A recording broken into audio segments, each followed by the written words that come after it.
Hello, and welcome to MTG Basics Deck Tech video for Urza Lord High Artificer. I'm Reptile, and we'll be looking at a light variation of the traditional Poly-Tyrant style deck, utilizing the Reality Chip as an additional creature in our list. The main inspiration for this deck was taken from the EDH decklist database, and will be linked in the description down below.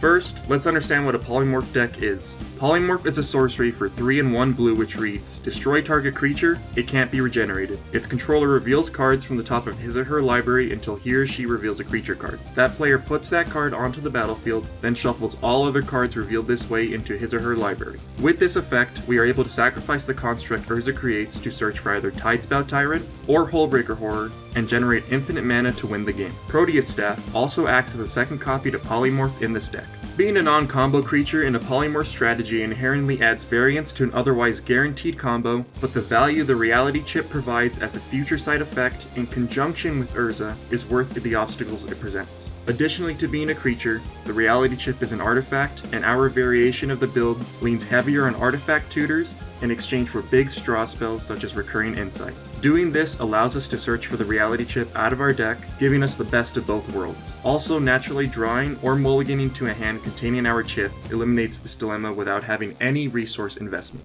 Now, why not just eliminate the Polymorph strategy altogether and include more synergistic creatures instead? This build differs from one looking to execute its strategy in the early game through cheap enablers by playing a more mid-range style of play. Often our Polymorph win attempt will be done during the mid-game, allowing us plenty time to either tutor our Reality Chip, or go for an alternate win con with Isochron Scepter and Dramatic Reversal. Outside of these changes, the deck operates much the same as its database counterpart. We are looking to gain an advantage in the early game through either deploying cheap artifacts, or landing a value engine.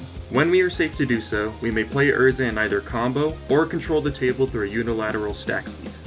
The consistency this deck brings, along with its ability to play through staxx effects, allows Urza to be effective in nearly any pod, and oftentimes opening hands will be sculpted around speed for slower decks, and early interaction for faster decks. We hope you've enjoyed our quick deck tech for Urza Lord High Artificer. If you have any suggestions to improve upon this variation of the build, let us know now in the comments down below.